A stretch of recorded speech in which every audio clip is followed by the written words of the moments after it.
Bonjour. Alioune Tine, expert indépendant des Nations Unies pour les droits de l'homme au Mali, est aujourd'hui l'invité de nos confrères du journal Sud Quotidien. Et dans l'entretien qu'il leur a accordé, l'ancien directeur régional d'Amnesty International pour l'Afrique de l'Ouest et du Centre s'interroge sur les remises en cause des acquis démocratiques. Il se prononce aussi sur la nécessité d'un débat national de fond, non sans insister sur l'obligation de la mise en place d'institutions fortes ou encore l'exigence d'une bonne volonté des acteurs politiques pour un dialogue sincère avant la présidentielle. Pour Alioune Tine, il faut qu'il y ait une présidentielle transparente et pacifique, mais aussi un consensus sur l'ensemble des règles du jeu. Donc, il est d'avis que le Sénégal n'a pas besoin d'instabilité après l'élection. Le pays a besoin de gérer son pétrole et son gaz dans la paix et dans la stabilité. Alioune Tine s'est aussi prononcé sur le harcèlement dont Y en a marre fait l'objet et déclare que si effectivement on empêche la société civile de travailler, elle ne se laissera pas liquider comme ça et les réactions ne seront pas seulement nationales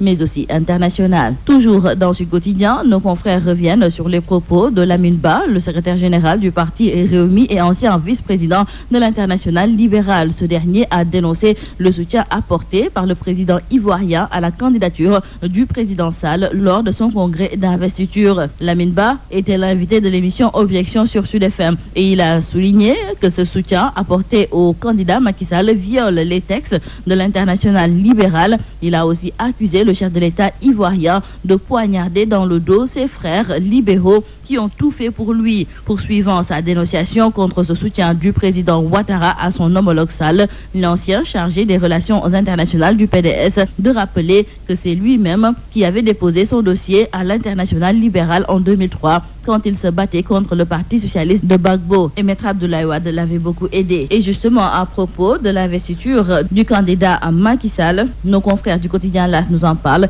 et nous indiquent que c'était une cérémonie d'investiture en grande pompe. Macky en position de force, écrivent nos confrères du journal L'Observateur, qui ont remarqué que lors de cette cérémonie d'investiture, la coalition Benno Bokk Yakaar a déroulé sa puissance. Le chef de l'État Macky Sall, nous disent nos confrères, a renouvelé son engagement pour le Sénégal et révèle une partie de son programme 2019-2024. Justement, pour nos confrères du journal Dakar Times, Macky Sall a donc décliné ses nouveaux projets de développement du Sénégal qui passeront par la phase 2 du plan Sénégal émergent. Lors de l'investiture du candidat de Benno Bokk Yakaar, nos confrères du journal Libération nous parlent aussi de cette mobilisation monstre lors de l'investiture du candidat de Benno Bokk Yakaar. Nos confrères du journal Enquête d'ajouter que c'était le grand show, un spectacle son et lumière. Néanmoins, nos confrères du journal Les Échos ont remarqué que lors de cette investiture, il y avait beaucoup de couacs. Mais qu'à cela ne tienne, le candidat de la coalition Benno Bokk Yakaar, nous disent nos confrères de Vox Populi, est prêt et sa coalition a même exhibé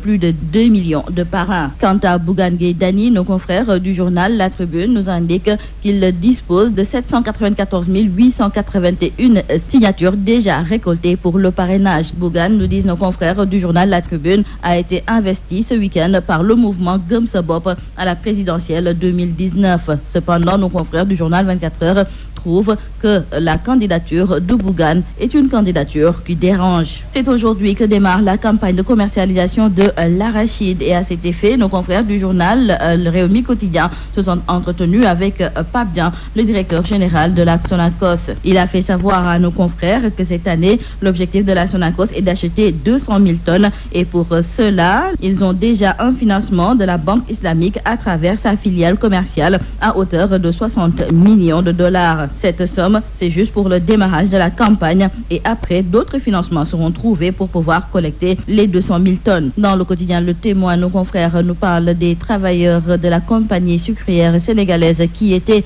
dans la rue ce samedi. Ils ont battu le macadam pour réclamer des mesures de sauvegarde contre l'importation sauvage de sucre autorisée par le ministère du Commerce. Et lors de leur manifestation, le syndicat professionnel des industries du Sénégal a égrené une série de mesures de nature à mettre en péril des fleurons de l'industrie nationale. C'est tout à vos journaux et très bonne lecture.